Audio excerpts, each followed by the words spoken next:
하나님의 마음이라고 하는 주제로 나눌 텐데 어저께도 나눴던 이야기가 조금 합쳐진 조금 더 늘어난 근데 걱정하지 마세요. 늦진 않습니다. 늦게 끝나지 않습니다. 하나님의 마음에 대한 이야기인데요. 우리가 하나님의 말씀을 보고요. 하나님의 말씀을 딱 들으면요. 처음에 제일 먼저 들리는 거 그 워딩 그 자체입니다. 그 문자 딱. 그래서 이렇게 해라라고 하면 이렇게 해라라고 하는 말만 들려요. 근데 어린 아이들도요. 부모님의 이야기를 들을 때 너 이거 먹지 마라고 이야기하면 이거 먹지 말란 말 자체만 들려요. 그래서 내가 하고 싶을 때는 먹지 말란 말 그 자체 때문에 어렵고 마음이 이렇게 속상합니다. 그래서 왜 안 되는데 재차 묻기도 하고 또 여러 번 다시 되묻고 막 땡깡 부리다가 결국 두드러 맞아요. 말 한 번에 잘 안 들어가지고.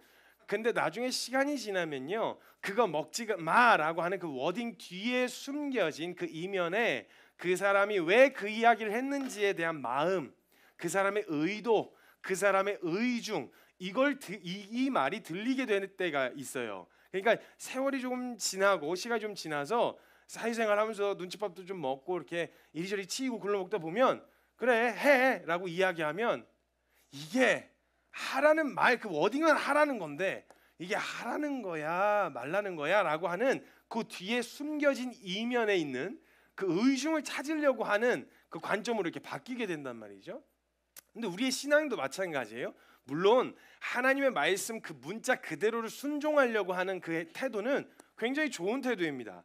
굉장히 중요한 태도이고요. 그 문자 그대로 순종하기 위해서 내 삶의 영역에 있어서 하고 싶지 않지만 하기도 하고 싶지만 하지 않을 수도 있는 이런 결정을 한다는 것은 굉장히 진지하고 굉장히 또 중요한 태도인 건 맞습니다.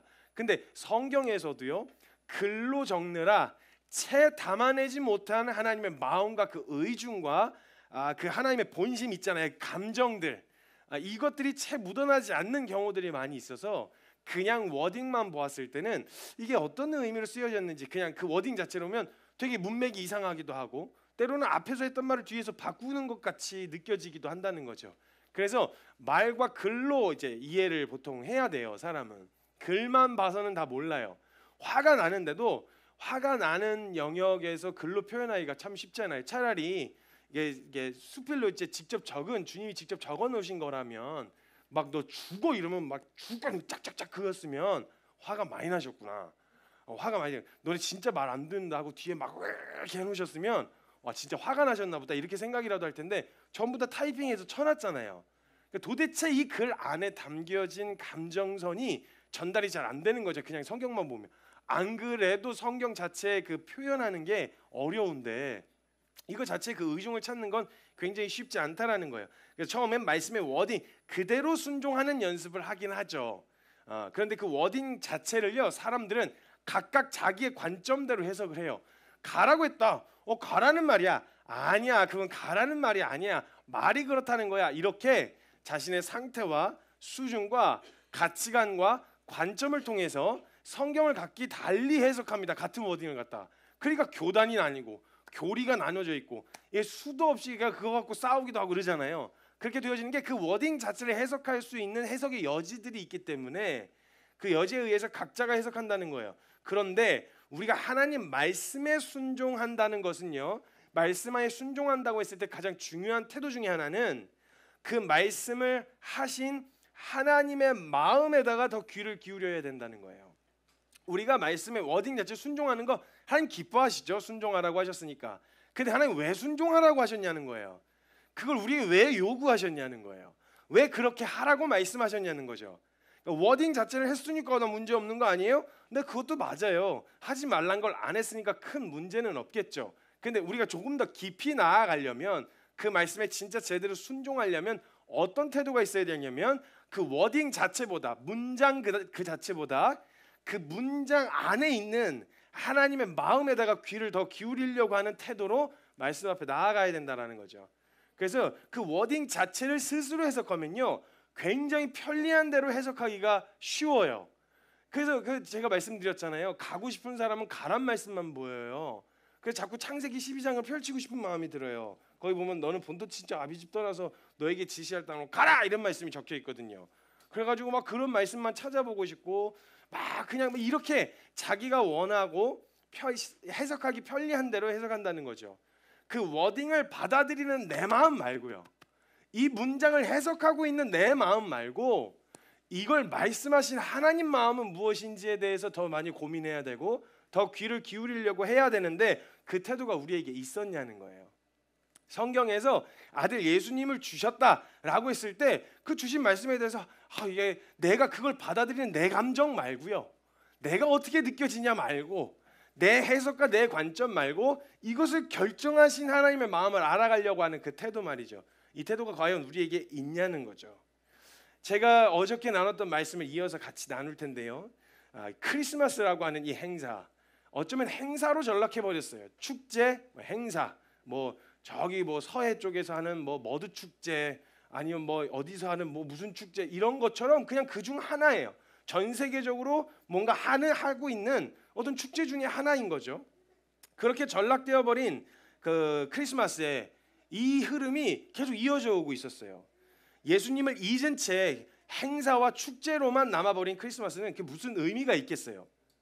그래서 처음 저희가 모여서 이제 같이 공동체를 살기 시작하면서 제일 먼저 했었던 게 거리에 점점 예수님이라고 하는 단어, 성탄이라고 하는 단어가 제외된 그냥 크리스마스를 기념하는 노래들이 거리에서 틀어지고 있는 거예요. 종교적인 의미로 그걸로 시비 거는 사람들도 있었겠죠. 그것 때문에.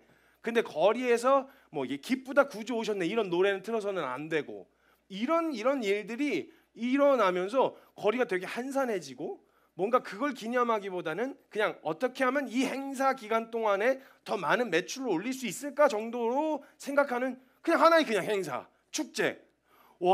거리를 걸어가는데 이건 좀 아니다라는 생각이 들었어요. 그래서 제가 얼른 지체들에게 다른 거 이거 아마 점점 더 심해질 것 같다. 예수님 얘기를 하면 안 되는, 예수님을 표현해서는 안 되는 생일날, 누구 생일인지 말하면 안 되는 그런 기이한 일이 일어날 것 같다. 그런데 우리만큼은 다 우리만 그렇다는 게 아니지만 우리만큼은 끝까지 예수님이 오신 날이라는 것을 기념했으면 좋겠다. 그래서 함께 모여서 우리라도 계속 이렇게 화려하게 이런 건 아니지만 우리 그렇게 예수님을 기념하자고 크리스마스 예배를 드렸어요. 그래서 저희끼리 같이 먼저는 처음에 그 기념하면서 예배를 드렸는데 그리고 나서 이제 퀴퍼스 처치가 처음 개척이 되어졌죠. 개척되어지고 나서 첫 크리스마스 예배 때 주신 마음이 있었어요. 여러분 우리가 성경을 대하고 성경을 배우고 복음을 이야기하고 믿음에 대하여 논하기만 하는 사람들 말고 정말 살아계신 하나님의 말씀을 끝까지 지켜내는 살아있는 교회가 되자. 살아있는 교회가 되고 싶은 소망함이 있었고 그런 마음이 아니었다면 교회를 시작할 모든 교회가 그렇지만 그렇게 하면 그게 아니었으면 교회를 시작할 이유가 없었어요. 그래서 우리 정말 믿음으로 제대로 하나님 기뻐하시는 믿음으로 함께 서는 교회가 되자라고 이야기하고 살아있다라고 하는 살아있음의 가장 중요한 반응은 뭐냐면요. 성장입니다. 자라요. 생명이 있는 것은 반드시 자라게 되어 있습니다. 그렇기 때문에 그 우리의 믿음이 살아있는 믿음이고 우리가 살아있는 교회라면 교회는 성장할 수밖에 없다. 눈에 보이는 수적 아니면 어떤 기능적인 성장이 아니라 우리의 믿음이 장성하고 자꾸 하나님 말씀을 알아가면 알아갈수록 성장해가는 시간이 지나도 성경을 아무리 들어도 성장이 멈춰있는 기이한 현상이거든요. 이건 반드시 우리가 알아가면 알아갈수록 하나님은 영원 중에 계신 영원하신 하나님이시기 때문에 그분을 알아가는 우리의 지식과 그 알아가는 만큼 우리의 믿음이 함께 비례하여 자라갈 수밖에 없어요. 그러니까 믿음의 퇴보란 있을 수가 없습니다. 원래. 그러니까 우리가 이 믿음의 장성한 분량에 이르는 사람들이 되어야 되겠다. 그런 교회가 되어야 되겠다라고 하는 마음이 있었습니다. 그래서 저는요. 제가 이해했었던 처음 이해했었던 장성한 믿음의 분량을 가진 사람이라고 하는 사람을 제가 이해할 때는요. 그 사람은 실제로 옳고 그름에 대하여 아주 정확하게 분별해내는 사람이요. 아주 그 맞고 틀린 거를 정확하게 분별. 사소한 이런 영역까지도 저건 잘못된 거야. 저건 틀린 거야. 저건 아니야. 이건 잘못됐어라고 옳고 그름에 대해서 정확하게 분별할 수 있는 사람 있잖아요. 그리고 또 이 사람은 분별하게 된 그 옳고 그름에 대해서 그 옳음을 선택하는 담력까지 가지고 있어요. 그래서 이건 옳은 거니까 이걸 선택해야지 하고 그 편에 딱 서는 그런 멋진 저돌적인 믿음의 태도예요. 그리고 그 선택한 옳다고 하는 이 가치를요. 끝까지 흔들리지 않고 끝까지 지켜내는 사람 있잖아요. 이건 막 칼같이 막 어떤 죄와 유혹 가운데서도 끝까지 그것을 지켜내고 견뎌내고요. 어떤 미혹과 유혹 속에서도 이걸 끝까지 붙들어낼 수 있는 그런 사람이요. 그래서 모진 고난과 핍박 가운데서도 믿음을 지켜내는 날카로운 사람들, 분명한 사람들이라는 생각이 들었습니다. 그리고 실제로 제가 선포하고 또 이야기를 나눌 때에 그런 사람이 되자는 방향성을 가지고 이야기를 했었어요.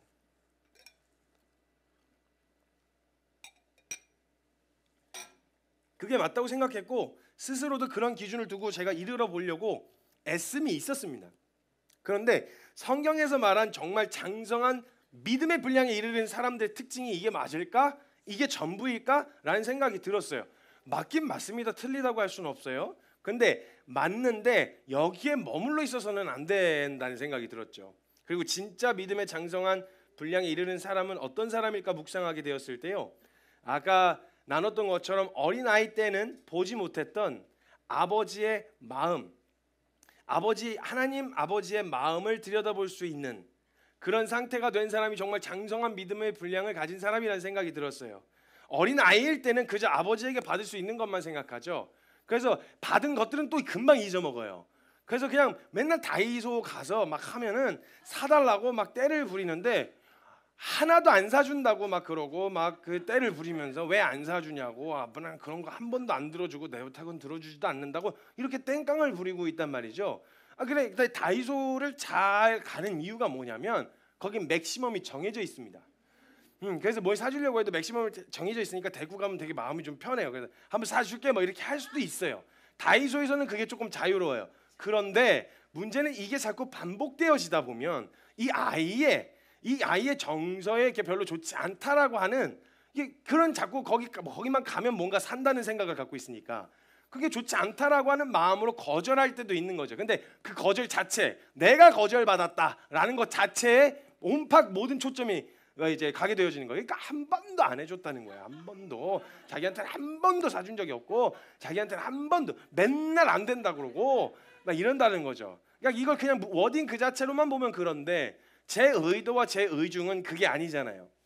근데 이 아버지의 마음을 들여다볼 수 있는 것이 전 장성한 사람의 특징이라는 생각이 들었어요. 어렸을 땐 그냥 투정, 내가 원하는 대로 해주지 않는 것에 대한 불평, 불만이 있을 수 있지만 장성하고 나면 어린아이 때에는 보이지 않았던 아버지의 마음, 그 무게를 볼 수 있다고 생각이 되어졌어요. 그래서 제가 지난번에도 한번 예화로 들었던 적이 있었는데 아버지가 치킨을 들고 오던 날에는 이라고 하는 어떤 사람이 글을 올렸더라고요. 아버지가 치킨을 들고 오는 날, 어린아이 때는 그냥 아빠가 치킨 들고 오는 줄 알았는데 어느 날 자기가 집에 치킨을 사들고 들어가고 있는 모습을 보면서 아버지가 치킨을 사들고 오는 날에는 오늘 가장 힘든 날이었었다라는 것을 자기가 들고 들어가면서 알게 됐대요. 내 가족들 때문에 내가 버틴다라는 마음으로 그렇게 치킨을 사들고 들어왔다는 것을 자기가 들고 들어가면서 알겠더래요. 아버지의 마음을 좀 장성하여 크고 보니까 어릴 땐 보이지 않았던 그 아버지의 마음이 보이게 되어지는 거예요. 그리고 그 마음으로 크리스마스를 들여다보게 되었더니요, 함께 기뻐하고 즐기던 그 축제 뒤에, 그 축제 이면에 하나밖에 없는 자신의 소중한 아들을 어떻게 될지 뻔히 보이는 그 길로 보내셨어야만 했던 하나님 아버지의 마음이 보이기 시작했어요. 어떤 취급을 받게 되어질지, 어떤 수모를 당하게 되어질지, 어떤 고초를 당할지 뻔히 보이는, 어떻게 발가벗겨져서 어떻게 채찍 맞아서 어떻게 숨이 질지 뻔히 보이는 그 자리에 어떤 죽음으로 죽게 되어질지 알면서도 이 땅에 보내시기로 결정하셨어야 했던 하나님 아버지의 마음이요. 이걸 좀 들여다 보이게 되어졌어요. 화려한 조명과 분위기에 가리워져서 보이지 않았던 그 축제 뒤에서 혼자 울고 계셨을, 이 결정이 쉬운 결정은 아니었을 거잖아요. 혼자 울고 계셨을, 혼자 눈물을 훔치셔야 했던 하나님 아버지의 마음이 좀 보이더라고요. 우리에겐 기쁜 소식이지만 하나님에게서는 영혼 가운데 단 한 번도 상상해 본 적이 없었던 하나님 아버지가 아들을 외면해야 했고 아들은 아버지에게서 버림받는 그 사지로 내모시기로 결정한 그 결정이 실제가 되었던 날이었어요. 그 날이 바로 오늘 우리가 기념하는 크리스마스의 의미입니다. 제가 사실 어제 자정에 이 메시지를 함께 나눴었어요. 근데 어저께 방송 송출의 문제로 이 메시지를 함께 공유하고 싶었는데 성도님들이 다 함께 못 보셨어요. 그래서 오늘 준비했었던 내용에다 조금 더 붙여서 그냥 이야기를 설교를 하니까 듣고 보니까 지금 어제 들었던 거랑 비슷하네. 그리고 그냥 주무시기로 결정하신 분들이 혹시 계실까봐 드리는 말씀입니다. 네.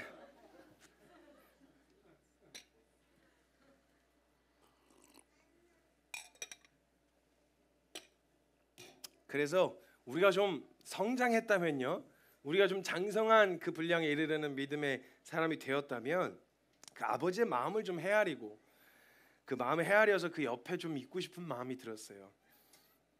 우리가 함께 기념할 축제는 마땅히 해야죠. 왜냐하면 기쁨의 좋은 소식이었으니까요. 우리가 받고 선물을 받았는데 선물 준 사람 앞에서 너무 미안하고 막 너무 아파가지고 그냥 나는 못 받아 이렇게 있으면 선물 준 사람 입장에서는 굉장히 어렵죠. 선물 준 사람은 받은 사람이 그 선물로 인하여 기뻐하는 게 원함이고 바람이겠죠. 마땅히 즐거워해야 합니다. 기뻐해야 되겠고요. 근데 우리가 이제는 하나님의 아버지의 마음을 조금은 같이 공감하고 헤아릴 수 있는 자리에 서면 어떨까 하는 마음을 주셨었어요. 그때 그래서 상징적으로 저희가 키퍼처치에서 드리는 크리스마스 예배 때는요, 항상 저희가 제일 먼저 예수님을 축하해드리자라는 마음으로 2부 저녁부터 함께 시간을 보내서 크리스마스 자정 땡 하자마자 우리가 제일 먼저 축하해드리자 막 이런 마음으로 저희가 예배를 드렸었어요. 그리고 그때는요, 항상 저희가 밖으로 나가서 가장 추운 날, 그때 그 날씨가 추웠는지는 잘 모르겠어요. 날씨가 추웠는지는 잘 모르겠는데 우리를 위하여 아들을 보내는 결정을 하셨던 그 하나님의 마음을 좀 위로해드리면서 감사하면서 하나님 앞에 하나님 그 결정 너무 잘하셨습니다. 저희가 하나님이 결정하신 그 결정 때문에 저희가 이렇게 살아서 오늘 여기에 있을 수 있습니다. 감사합니다. 위로해드리고 좀 격려해드리는 시간을 가지게 되어졌어요. 그리고 그렇게 춥지만 밖에서 그 마음을 돌아보자고 매년 크리스마스를 그렇게 예배를 드렸거든요. 마침 상황도 딱 맞게 두 번째 해부터 크리스마스부터는 코로나가 터져가지고 거의 약간 숨어서 하듯이 조용히 부를 수밖에 없었는데 그 한밤중에 그 크리스마스를 가만히 생각해 보니까 그렇게 만약에 축하했더라도 그렇게 했겠더라고요. 지금이야 우리가 지금 큰 소리로 하지만 돈방 박사가 막 가가지고 막 와! 말하면서 막 폭죽 팡 터뜨리고 막 와! 막 예수님 막 그죠? 막 야스 와! 막 이렇게 할 수가 없었어요. 왜냐하면 그때 헤롯 왕이 다 죽이려고 눈을 부르키고 있었거든요. 그러니까 와서 축하를 한다는 것도 우리가 지금 예수님 축하해요 막 이렇게 해서 큰 소리를 하지만 그때 조용히 와서 이분이 구주시구나 아주 참잠한, 왜냐면 그렇게 걸리면 큰일 났으니까 다 막 조용히 하고 막 이렇게 했을 거란 말이죠. 그런 분위기에서 크리스마스 예배를 아주 분위기까지 너무 좋게 연출해 주셨었어요. 그래서 함께 거기서 모여서 예배 드리면서 하나님 그 결정 너무 잘하셨습니다 이렇게 예배 드렸었죠. 그렇게 벌써 네 번째 크리스마스였습니다. 첫 번째 정말 10명도 안 되는 인원이 모여가지고 운동장에서 완전 질척질척 막 질퍽한 땅에서 가가지고 또 우리 그 초창기 멤버이셨던 우리 성도님 지금 정말 많이 이렇게 세워주시고 성장시켜 주셨던 그 우리 성도님이 한 분 계세요. 우리 김현주 성도님께서 우리 첫 크리스마스 때 함께 하실 때는요 얼마나 도도하셨는지 몰라요. 정말 지금 여러분 정말 전 상상도 못하는 너무 아름다운 모습으로 주님이 세워주신 거에 너무 감사할 뿐이에요. 김현주 성도님 그때 그 러시안 이렇게 모자 이렇게 딱 얼마나 고급진 이미지로, 죄송합니다 선생님 괜찮으시죠? 네. 그래서 그 질척한 땅에 들어가실 때도 이렇게 한 걸좀 딱 걷고 구두 한번 닦아주시고 네, 그 추억이 있어요. 그 추억이 한복판에다가 불 피워놓고 막 연기 마셔가면서 막 잿더미 막 날리면서 그 한번 저희도 그랬어요. 막 여기도 잿더미 안고 막 털어가면서 박스 위에 올라가가지고 거기서 처음 예배를 드렸어요. 개척하고 나서 한 3개월 있다가 했으니까요. 그 후로부터 주님이 한 사람 한 사람 정말 소중한 우리 성도님들 한 분 한 분 보내주시면서 그 크리스마스 예배가 정말 외롭지 않게 하나님 혼자 아픈 기억으로 남아 있으시지 않도록 한 사람 한 사람이 채워져서 함께 기쁨의 예배를 드릴 수 있는 이렇게 되어지게 된 것이 너무 감사하고 또 너무 은혜라고 생각이 되어져요. 그래서 그렇게 예배를 드려왔고 이번이 네 번째입니다. 키퍼처치 창립 이후에 네 번째 크리스마스 예배였는데 이 예배를 드리기에 앞서서 주님 앞에 한 가지 구했던 것이 있었어요. 하나님, 그때는 하나님 아버지의 마음이요.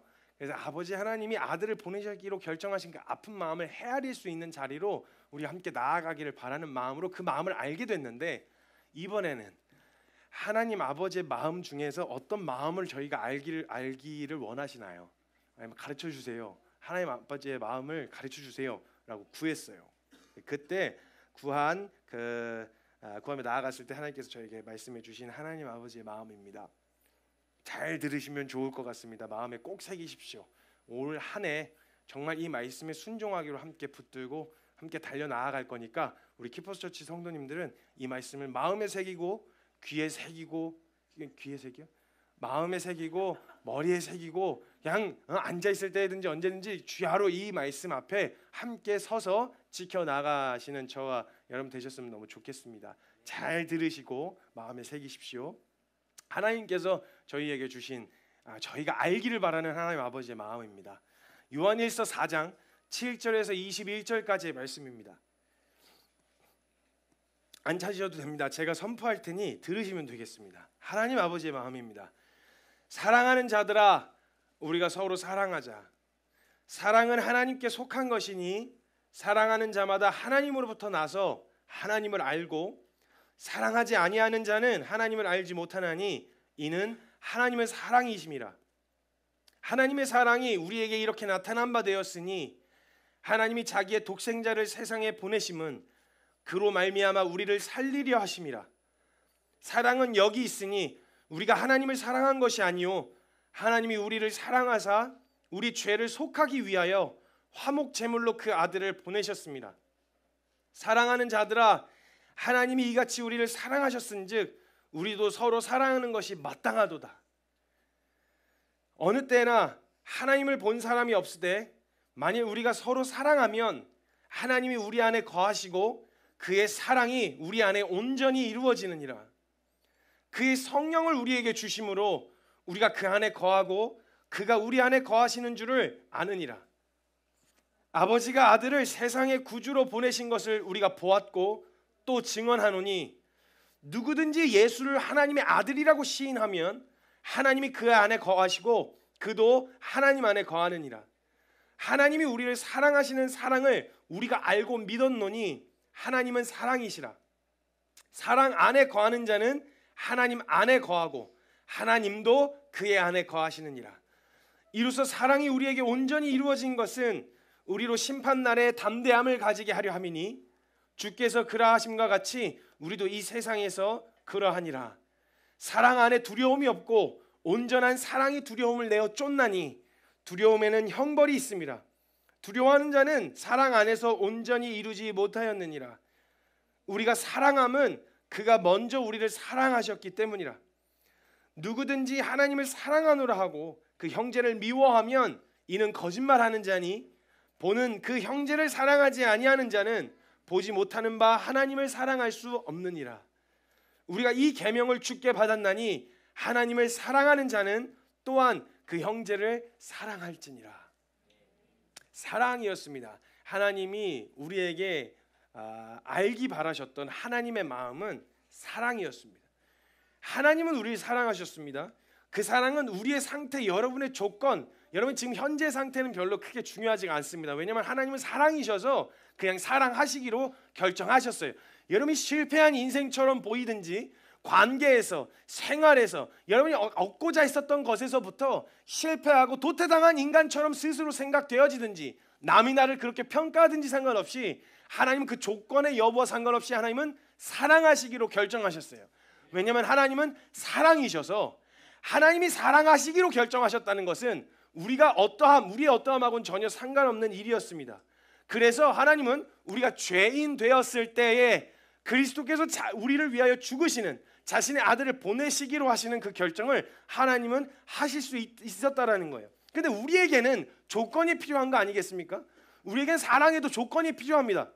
사랑할 만해야 사랑할 수 있는 거고요. 나도 심지어 그렇게 사랑해왔었기 때문에 나도 누군가에게 사랑을 받으려면 사랑받을 만한 것이 있어야 된다는 생각을 갖고 있어요.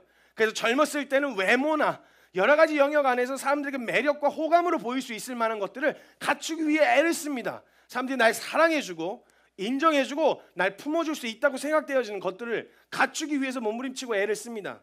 근데 하나님께서 주시는 우리 안에 두신 사랑은요, 사랑의 대상하고는 상관없습니다. 그 사람이 어떻냐, 그 대상은 어떠한 성격이냐, 어떠한 것을 가지고 있느냐, 망가졌냐 안 망가졌느냐, 이거하고 전혀 상관없이 사랑하시기로 결정하신 거예요. 그리고 우리는 그 사랑을 받게 되어졌습니다. 그리고 그 사랑으로 우리를 구원하셨습니다. 그럼 여러분, 제가 생각되어질 때요, 가장 간편하면 사도 바울도 그런 고민이 있었어요. 내가 그냥 구원을 받았으니, 하나님이 아들 예수 그리스도를 말미암아 우리를 구원을 얻게 하셨으니, 제일 마음에 원하는 것은 이 몸이 빨리 얼른 주님께로 돌아가 영원 가운데서 하나님과 함께 지내는 것이 나에겐 내 원함이다. 난 그렇게 하고 싶다. 왜 굳이 여기에 두셔서 이 연약한 육체를 두고 있으셔서 절망하게 하시고 내 믿음에 낙심하게 하시고 자꾸 이렇게 불안에 떨게 하실까?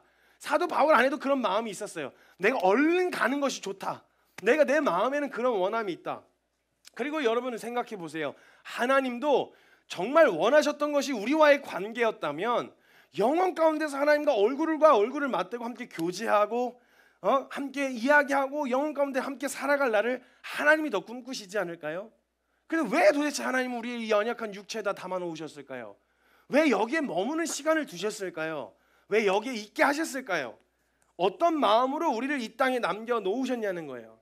그 완전한 구원을 이루시고도 불완전한 육체 가운데 우리를 두시고 아직은 직접 뵐 수가 없고 아직은 직접 들을 수 없는 이 땅에 우리를 남겨놓으셨던 이 마음이 어떤 마음이었을까 생각해 보게 됐어요. 그 마음은요, 하나님은 서로 사랑하길 원하셨다는 거였어요. 예수 그리스도를 말미암아 하나님의 사랑 가운데 거하게 된 우리에게서 하나님이 정말 원하셨던 건요, 저에게 이렇게 말씀해 주시는 듯 했어요. 하나님, 저 주님 계신 곳으로 얼른 가고 싶어요. 저 천국 가고 싶어요. 영원한 하나님 나라에 거하고 싶어요 라고 말하는 저에게 하나님이 이렇게 말씀하시는 듯 했어요. 정규야, 앞으로 영원히 함께하게 될 거야. 나와 함께할 시간은 영원히 있어. 준비되어 있어. 너가 거할 곳도 준비되어 있고 너의 연약함, 육체의 연약함, 부족함, 그리고 이게 하나님과 멀어지는 것 같은 이 불안한 이런 정서의 제한을 받지 않고 그런 자리에서 나와 영원히 교제할 수 있는 것이 준비되어 있어. 앞으로 영원히 함께하게 될 거야. 그러니까 거기서 육체를 입고 있는 동안에 좀만 더 사랑하다 와. 그 육체를 입고 여러분 옆에 계신 분들, 좌우 앞뒤에 계신 여러분, 이분들 정말 이 땅에서만 뵐 수 있는 이 모습으로, 이 불완전한 모습으로, 불완전하잖아요 우리가. 모습 자체가 불완전한 모습으로 볼 수 있는 시간은 이 땅 이것밖에 없어요. 이거 벗어 던질 거거든요. 지금과 같은 모습은 아닐 거예요. 기뻐하세요 여러분. 지금과 같은 모습은 아닐 거예요. 그러니까 이 모습으로 볼 수 있는 시간은 지금밖에 없는 거예요. 그 모습으로 사랑할 수 있는 시간도 지금밖에 없고요. 하나님께서 정말 원하셨던 것은 거기서 조금만 더 사랑하다, 서로 사랑하다가 오라는 말씀이었어요. 내가 부족함 없는 사랑으로 지금도 널 사랑하고 있어. 하나님의 말씀은 지금도 떨어지고 있어요. 그 부족함 없는 사랑으로 사랑하고 있고 영원 가운데서 널 사랑할 거고 그 사랑을 너에게 표현하고 사랑을 나눌 거야. 영원 가운데 난 지금도 한 번도 너를 향한 사랑을 바꾸어 본 적이 없어. 그러니까 더 사랑받을 누군가에게 부족해서 사랑을 갈구하지 않아도 되잖아. 그러니까 사랑 받으려고 하지 말고 사랑 좀 하다가 와. 서로 사랑하다가 와. 이게 하나님이 우리에게 보여주고 싶으셨던 하나님의 마음이었어요.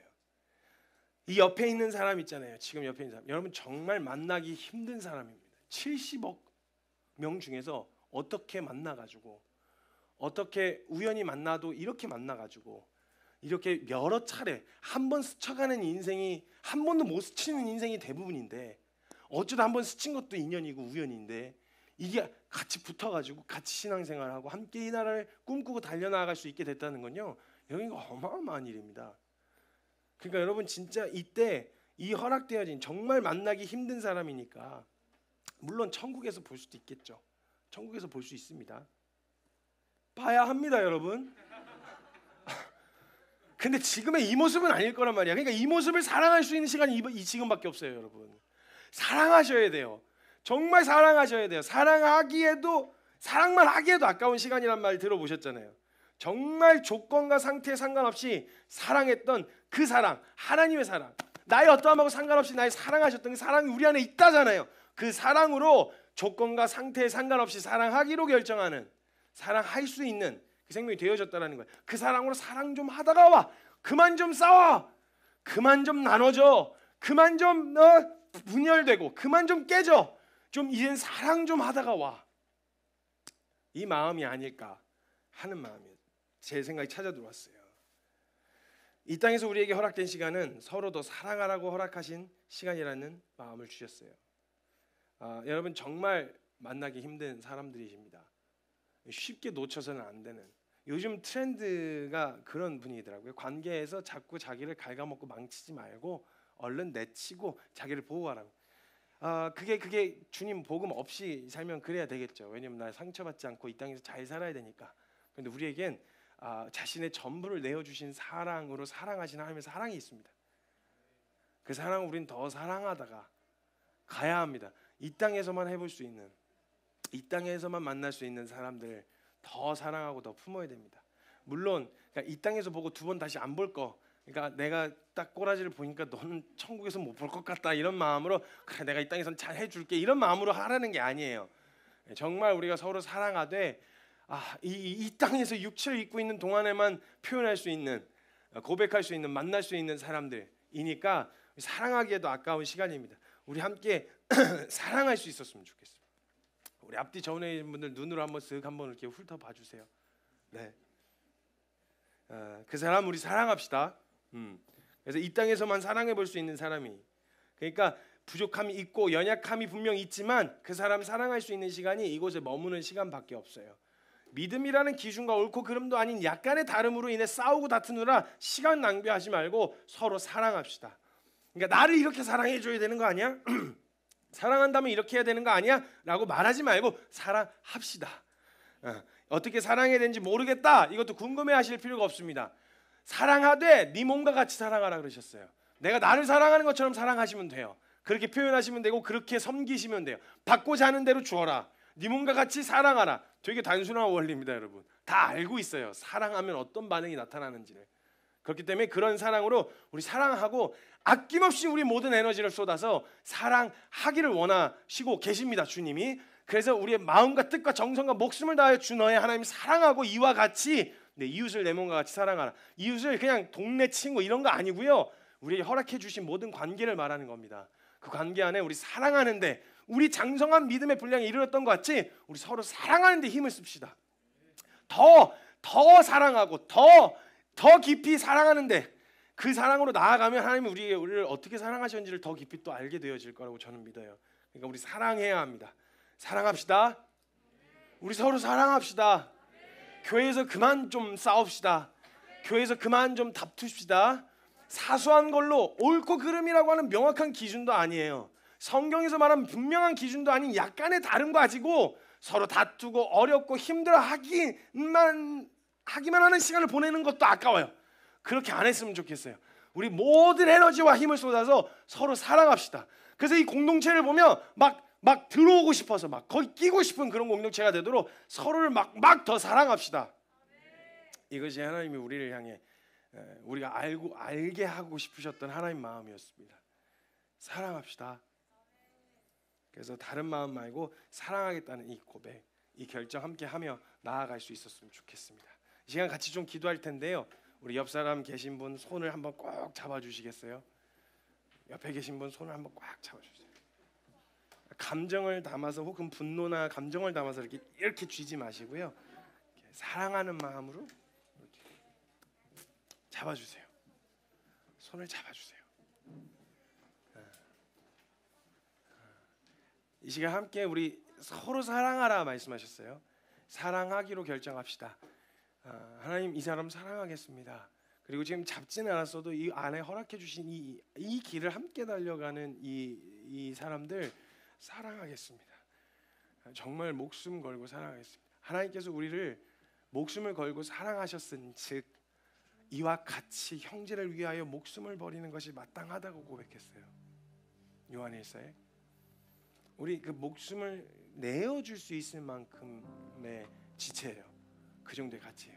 옆에 있는 이분은요, 옆에 계신 이 지체들은요, 하나님이 요 지체만 두고도, 요 사람만 두고도 자신의 하나밖에 없는 아들을 보내실 만큼의 가치가 있는 대상이에요.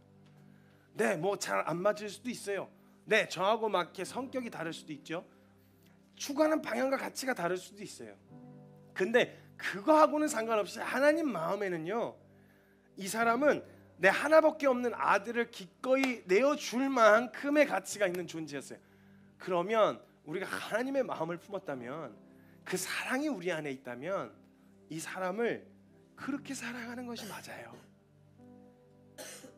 이 사람이 내게 어떻게 했느냐, 이 사람이 내게 무엇을 보여줬느냐 하고 상관없이 그렇게 사랑하는 것이 맞아요. 이게 하나님이 원하셨던 거예요. 우리 서로 사랑합시다. 아마도 사단의 모든 공격은 옳고 그름이냐 뭐 이런 진리냐 비진리냐가 아니고 어떻게든 사랑하지 못하게 하려는 공격일 거예요. 어떻게든 그 틈을 비집고 들어와서 연합하지 못하게 하고, 연합이 불가능한 뭐 이유가 사랑할 수가 없어서예요. 그럼 이것만 가능하다면 모든 게 가능하다는 거거든요. 사랑하는 여러분, 사랑하기로 결정합시다. 저희 지키는 교회입니다. 하나님의 말씀을 지키고 마음을 지키는 교회예요.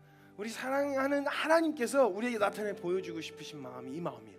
너희가 서로 사랑했으면 좋겠어. 앞으로 나하고 지낼 시간은 영혼 가운데 있어. 눈앞에 보이는 지금 함께 있는 이 사람하고 좀 친하게 사랑하면서 정말 할 수 있는 모든 마음과 뜻과 정성을 다해서 그 사람 좀 사랑하다가 와. 우리 믿음의 장성한 분량에서 우리 함께 성장해 갈 수 있었으면 좋겠어요. 오늘 4년이 된 우리에게, 4년째 된 우리 키퍼처치에게 주님이 보여주고 싶으셨던 마음은 그 마음이에요. 사랑하라. 서로 사랑하라. 우리 이때 기도하면서 나아갈 때, 하나님, 이 사람이 어떠함하고 상관없이 사랑하기로 결정합니다. 왜냐하면 하나님이 목숨을 다해 사랑하신 그 사랑이 내 안에 있고, 내가 사랑함으로 내 안에 하나님이 계심을 증명하는 거라면 하나님, 사랑하기로 결정합니다. 우리가 그리스도임을 알아야 하고 내가 예수 믿는다라는 걸 알아야 되는데, 다른 어떤 전도 화려한 스킬이 필요한 게 아니라 사랑이 필요한 거라면, 예, 하나님, 저 사랑하기로 결정합니다. 내게서 주님 존귀하게 되시고 영화롭게 되실 수 있는 것이 내가 사랑하는 것이라면, 예, 하나님, 나 사랑하기로 결정합니다. 이 사람의 어떠함하고 상관없이, 앞으로 누굴 만나는 건지에 대한 걱정과 두려움 없이 저 하나님 사랑하기로 결정하겠습니다. 우리 믿음의 결정으로 나아갈 때 사랑하기로 결정하는 우리의 마음과 우리 사랑하는 옆에 있는 지체들을 축복하고 그 사랑을 받을 대상이라는 걸 축복하는 마음으로 함께 기도하며 나아갈 때, 여러분 마음껏 축복해 주세요. 그리고 하나님 앞에 사랑의 고백으로 주님께 하듯 그 사람을 향한 사랑의 고백을 올려드리세요. 정말 사랑합니다. 하나님, 이 사람 사랑받기 충분한 존재입니다. 하나님, 이 대상을 사랑하겠습니다. 우리 그 기도를 함께 나아갈 때 정말 마음을 다해서, 무엇보다 이것이 필요한 때입니다. 우리 그렇게 사랑하겠노라고 믿음으로 주님 앞에 결정하고 나아가며 함께 기도하도록 하겠습니다. 함께 기도합시다. 예, 하나님 감사합니다.